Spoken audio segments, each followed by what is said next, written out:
Beim Online-Verknüpfen, egal ob auf Xing, auf LinkedIn oder auf Facebook, gibt es 3 Wörter, die du nicht verwenden solltest. Welche 3 sind das? Punkt Nummer 1, aber. Warum solltest du aber nicht verwenden, wenn du im Kontakt bist, wenn du dich gerade mit jemandem online verknüpfst und neu kennenlernst? Ganz einfach. Aber hat den Beigeschmack, dass der Teil nach dem Aber in Erinnerung bleibt, der Teil vor dem Aber total vergessen wird. Sachen wie, gut, das sollte man sowieso nicht schreiben, nur als zum Verdeutlichen dieses Beispiel, mir gefällt dein Profil, aber da ist ein Fehler drin, beispielsweise. Geht gar nicht. Das Einzige, was im Kopf bleibt, ist, da ist ein Fehler drin. Und dieses, mir gefällt dein Profil, ist total runtergegangen. Daher, wenn man später im Verlauf ist, nicht gleich am Anfang diesen Fehler einbringen. Man kann ja irgendwann, wenn man ein paar Mal geschrieben hat, sagen, hey, dein Profil ist klasse, mir gefällt das, das, das und das. Ganz da unten habe ich einen kleinen Fehler entdeckt, vielleicht magst du den ausbessern, dann ist es richtig perfekt. Und genau, ansonsten ist es ja nicht dein Profil, nicht dein Problem. Wort Nummer 2, was du niemals verwenden solltest, ist immer.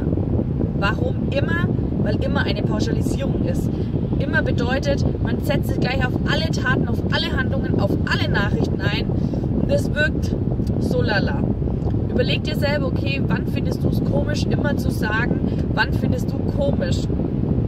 Nutz einfach ein anderes Wort. Immer hat mittlerweile einen negativen Beigeschmack. Nutze stets oder zu jeder Zeit. Und du wirst sehen, der Ton deiner Nachrichten wird sich schon drastisch verändern. Und last but not least, Punkt Nummer 3, welches Wort solltest du auch nicht verwenden? Eigentlich. Eigentlich ist ein ganz schlechtes Wort, wenn es ums Netzwerken geht, weil eigentlich meint ja sowas wie nicht zu 100%, nicht wirklich, nicht voll. Ich stehe nicht ganz dahinter, nur eigentlich. Meine Frage an dich, willst du, dass der komplette Satz positiv in Erinnerung bleibt? Lass es aber weg.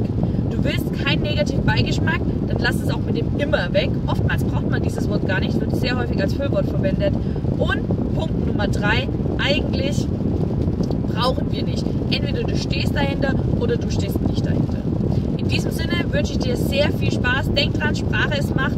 Nutze sie sinnvoll beim Netzwerken. Ich wünsche dir viel Spaß und viel Erfolg beim Netzwerken.